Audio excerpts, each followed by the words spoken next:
In today's video, I'm going to teach you how to add more buttons in Card.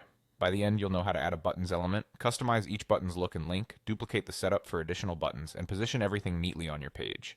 Start by heading to the Card website in your browser. From the home page, choose Go to Dashboard. If you're prompted, sign in so you can see your sites. On the dashboard, pick the project you want to work on to open it in the Card Builder. Inside the builder, look for the Add option, usually shown as a plus icon on the left toolbar. Click it to open the element menu, then choose Buttons. This inserts a buttons element, which is perfect when you want more than one button grouped together and aligned consistently.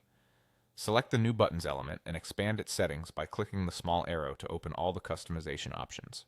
Here, update the label so the text clearly tells people what happens when they click. For the link, paste the URL you want to send visitors to.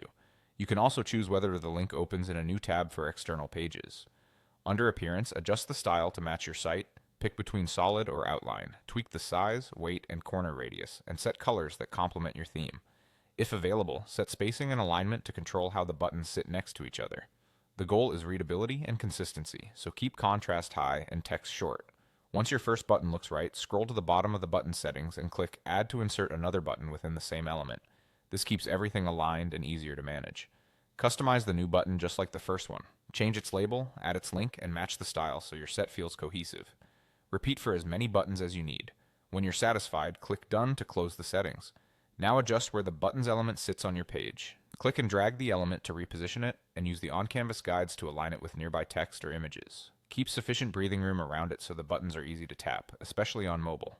That's it, you went from opening your dashboard to adding a buttons element to customizing multiple buttons and placing them exactly where you want. If something doesn't look right, just select the element again, reopen its settings, and make quick adjustments until it matches your design.